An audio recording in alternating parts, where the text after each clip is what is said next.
folks, it's Lindsay House on SPS back in the building. We back in the building.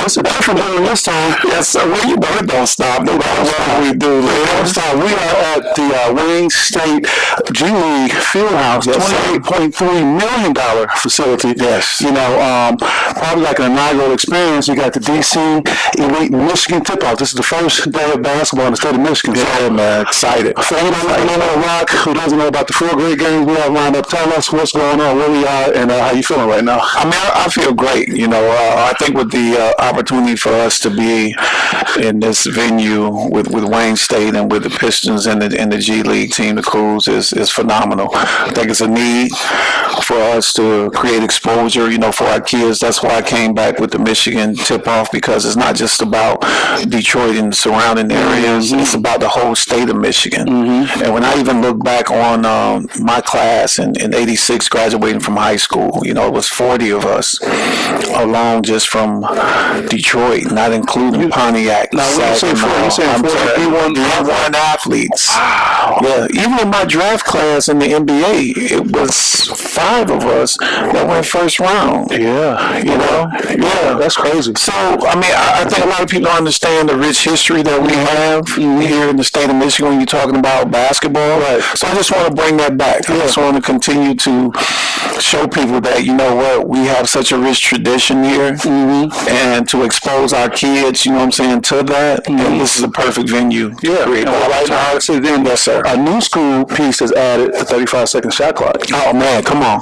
We're so far behind. You know, I had that in the summer league. Like, You did. You sure did introduce to the summer league. But what it does, if you're really talking about preparing student athletes for college, being college ready, then you have to have the shot clocks there, because what it's going to do is going to make them think more, and it's also going to make your coaches think more. Yeah. So partner with BCAM to do this, I mean, it's great. It's one of their, I think they're doing maybe 4 or 5. Yeah, maybe 6. I listened to the interview. Yes, and to be able to get feedback on how everybody feels about that. And we're just playing catch up. Yeah. You know, and it takes a village no matter what we do.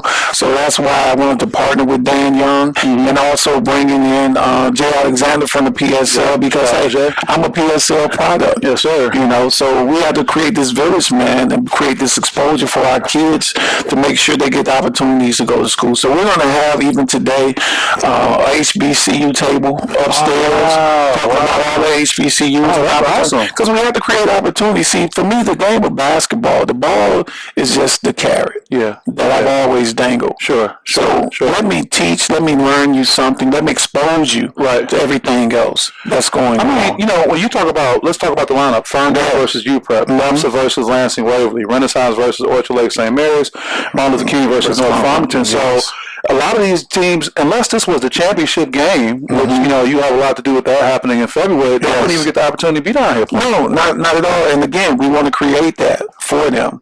So this is our first year doing it, but next year, I mean, I want to reach out to all the top teams in the state of Michigan and bring them to the city and give them the experience. You know, it's never just about basketball with me. So last night we took all the kids to the Piston game. Wow. Pistons versus the Grizzlies. Yeah, man. But we were going to go to the African American Museum, tour the museum, and have a dinner in the basement, but they were booked up because COVID has set us back so much. So they were like, Derrick, look, for the museum, it's been booked for the last 2 years. Sure. So they're trying to get events off their book. But again, I always want to use the basketball as a carrot, but I want to be able to expose you to something else. Not many kids have never even been to a museum. That's crazy, especially right here in the heart of the city. Exactly. Well, what's great is that we know this is an inaugural event. We know you're going to be doing more, but also how people can go from seeing and hearing about it and watching it happen. We're going to have a great day today, and then have an opportunity to get involved in the future. Always looking to get, you know, engaged. Not just, you know, corporations from the city, but people that are able to step in and help us figure it out. Again, it goes back to the village. I mean, like Mason. Sure. I've been knowing Mason all my life. You guys had a great interview. Oh, man. Yeah. Down there to see him. Because one of the things that he said that I never dwell on basketball. You know, that's a part of my life I enjoyed. I mean, it changed my life for me, my family, and everything. But it's not about me. Sure. It's always about it. When he said that, he's like, you know, we never get the chance to talk basketball. We always talking about, hey man, I want you to come and help me do this. Hey, we're doing All-Star Give Back over here. You know, we're doing a food drive here. We're doing Post for Kids or whatever have you. But he's been a part of my life since I've been a kid, and always a great dear friend. Anytime that I call him, he's Johnny on the spot, you know, for me. Even for him to come and do the summer league games, championship games in the summertime, everybody's like, whoa, you got Mason coming to do it, right? I mean, Detroit basketball himself. I'm like, yeah, but that's a part of the village. Well, exposure is key, and listen to him. I always tell you, every time I listen to one of your interviews, I get another little nugget about what's going on. He was talking about the Kobo game, the McDonald's All-American. We had talked about that over the summer. Yes. Talking about how your coach had to get escorted out of there because they moved you out at the end. People apologize. Man, that's Coach Harry Harrison, man. You know, because your coach is going to always believe in you, right? You know, and I didn't get the opportunity, you know, growing up here in Detroit to go to all the exclusive camps at the time because I couldn't afford to go. Sure. You know, but I've always stayed in the gym playing with my mentors, Benny White, Mac Dowell, Ricky Davis, Avery Barton. I mean, all these guys I would go to the gym with every weekend. And then as the summer came around, the pros started coming. Oh, and St. Cecilia's, Belmont. So you got pros that are coming in the gym. So I'm destined for this. Yeah. Because I grew up playing against pros. No, I didn't get a chance to go to all the 5-star basketball camps and all that stuff that was going on. But for me to grow up playing against pros, they instilled that in me, you know. Yeah, we talked about this over the summer, but that is such a misnomer that number one draft pick in 1990, but didn't have all the camps up under your belt. Right now, you got kids probably got more camps, less offense. You know, it's kind of different, but I just think it's that workhorse mentality people don't get. You know, it is. Well, again, first and foremost, you have to believe in yourself and who you are. So for me, looking at it at an early age, I'm like, you know what? I'm sitting here watching my mom catch the bus at 5 o'clock in the morning, and I'm playing with this orange thing, you know, every day, and I'm like, okay, here's an opportunity for me to get a chance to go to school, right? So when I get to school, well, you know what? Here's an opportunity for me to really take it to the next level.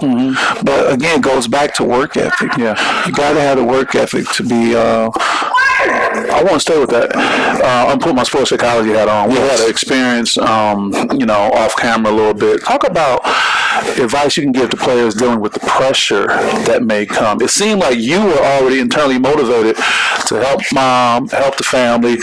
Your uncle said, hey, get up at 5 o'clock, go see everybody. So it's still a different thing. But talk about the kid who gets an opportunity and may be overwhelmed with the pressure that's coming with getting an opportunity. Well, he has to breathe.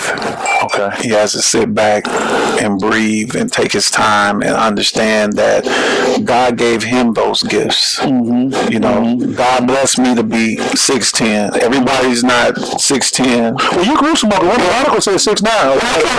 Yeah, put my shoes on. Right. But I think our kids have to realize and understand that, like, you know, God gave me these gifts, and these are my dreams. Yeah, that I'm trying to fulfill myself, and that's not for it's not for everybody to take that ride.